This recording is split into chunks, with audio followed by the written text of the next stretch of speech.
প্রশ্নের উত্তর তো ভাই আমরা দিতে ওইখানে পারলাম কি না। হইতেছে? বলতে পারলাম না তো ভাই, কি হয়েছে এখানে? আরে ভাই আর বলবেন না, এই লোকটা আসছে আইসা আমাদেরকে 4টা প্রশ্ন করছে। যদি 4টা প্রশ্নের উত্তর দিতে পারি সে নাকি ইসলাম ধর্ম গ্রহণ করবে। আমরা তো কেউ উত্তর দিতে পারলাম না। আপনি কি এই প্রশ্নের উত্তর জানেন? কি প্রশ্ন? এই লোকটা বলতেছে আল্লাহ তাআলা এখন কি করতেছেন। আল্লাহ তাআলা এখন, এটা তো আমি বলতে পারলাম না। এটার উত্তর আপনি জানেন না, তাহলে বাকিগুলোর উত্তর দিতে পারবেন না।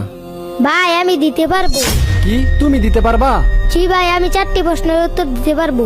আপনার প্রশ্নের জবাব এই পিচ্চি ছেলে দিবে। আচ্ছা ঠিক আছে, দেও।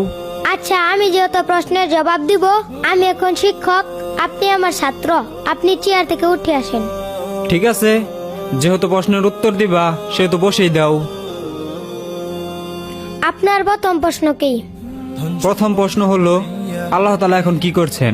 আপনার মতো গর্দবকে চেয়ার থেকে নামিয়ে আমাকে আল্লাহ তাআলা বসিয়েছে। আপনার দ্বিতীয় প্রশ্ন কি? আল্লাহর আগে কে? আপনি 1 থেকে 10 পর্যন্ত গুনেন। 1 2 3 4 5 6 7 8 9 10। আবার 10 থেকে নিচ দিকে গুনে আসেন।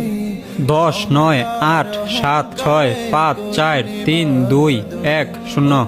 কি হলো, থেমে গেলেন কেন? শূন্যের আগে আর কি আছে, কি বলবো? সামান্য সংখ্যার আগে কি আছে এটা যদি বলতে না পারেন, তাহলে আল্লাহ তাআলার আগে কি আছে এটা আপনি কিভাবে বের করবেন? আপনার তৃতীয় প্রশ্ন কি বলেন? আল্লাহ তাআলার সাথে রাসূল সাল্লাল্লাহু আলাইহি সাল্লাম আকাশের কোন দরজা দিয়ে সাক্ষাৎ করতে গিয়েছিলেন? এই ডিমটি 28 থেকে 30 দিন পরে বাচ্চা ফুটে বের হবে। বলেন তো দেখি কোন দিক দিয়ে বের হবে? সেটা আমি কিভাবে বলবো? মুরগি যে দিক দিয়ে ফুটো করবে সেদিক দিয়ে বাচ্চা বের হবে। ঠিক কোন দিক থেকে বের হবে? এর উত্তর আমার জানা নেই।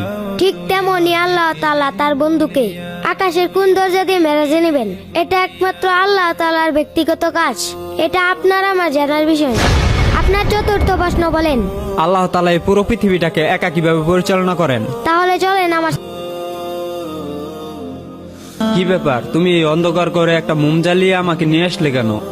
এই যে মোমবাতিটা, এই মোমবাতিটার আলো কোন দিকে তাকিয়ে আছে বলতে পারবেন?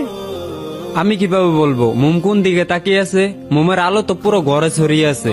আল্লাহ তাআলা তার নূর আর রহমত দিয়ে ঠিক এভাবেই পুরো পৃথিবীটাকে ঘিরে রেখেছে। আল্লাহ তাআলা এভাবেই পুরো পৃথিবীটাকে একাই পরিচালনা করেন। আশা করি আপনি আপনার প্রশ্নগুলোর উত্তর পেয়ে গেছেন। সত্যি তোমার প্রশ্নের উত্তরগুলা যৌক্তিক ছিল, আমি বলছিলাম।